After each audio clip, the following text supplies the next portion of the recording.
नमस्कार दोस्तों, आज हम आपको सूखी खांसी व बलगमी खांसी के सॉल्ट के बारे में जानकारी देंगे। डेक्स्ट्रोमेथोफर्न एंटीट्यूसिव नामक दवाओं की श्रेणी से संबंध रखता है। यह मस्तिष्क के भाग में खांसी पैदा करने वाली गतिविधियों को कम करता है। फिनाइलेफिन इसका इस्तेमाल जुकाम में किया जाता है और एनेस्थीसिया देने के दौरान बीपी के कम हो जाने पर भी किया जाता है। क्लोरफेनिरामिन इसका इस्तेमाल साइनस पर दबाव या कंजेक्शन, बहती नाक, गले और कान की खुजली व आँखों से पानी आना और बाहरी श्वसन संक्रमण, बुखार और एलर्जी के कारण छींकने आदि में आराम दिलाने हेतु प्रयोग में लाया जाता है। सैल्बुटामॉल इसका इस्तेमाल सांस लेने में दिक्कत, दमा, श्वसन रोगी और क्रोनिक प्रतिरोधी फेफड़े विकार यानी सीओपीडी में किया जाता है।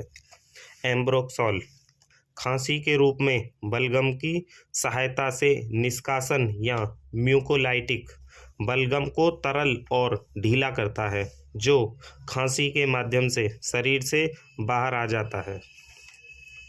ग्वाइफेनेसिन यह एक्सपेक्टोरेंट नामक एजेंटों की एक श्रेणी से संबंध रखता है।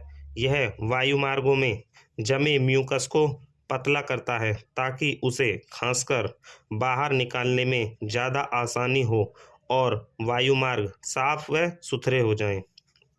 लेवोसाल्बुटामॉल यह वायुमार्गों में मांसपेशियों को शांत करके वायुमार्गों को चौड़ा करता है, जिससे सांस लेना आसान हो जाता है। इसका उपयोग अस्थमा, वायुमार्गों का कसना, फेफड़ों में सूजन आदि के उपचार हेतु प्रयोग में लिया जाता है। टेरबुटालाइन यह बीटा एगोनिस्ट नामक दवाओं की एक श्रेणी से संबंध रखता है। यह वायुमार्गों को शिथिल करता है और खोलता है, जिससे फेफड़ों तक पहुंचने वाले वायुमार्गों को आराम पहुंचाकर और उन्हें खोलकर सांस लेना आसान बनाता है। ब्रोमहेक्साइन यह एक्सपेक्टोरेंट म्यूकोलाइटिक एजेंट नामक दवाओं की श्रेणी से संबंध रखता है। यह म्यूकस यानी बलगम को पतला और ढीला बनाकर खांसी के द्वारा उसे शरीर से बाहर आने में मदद करता है। मित्रों, अधिक जानकारी के लिए अपने नज़दीकी डॉक्टर से संपर्क करें और हाँ, चैनल को सब्सक्राइब करना ना भूलें। धन्यवाद।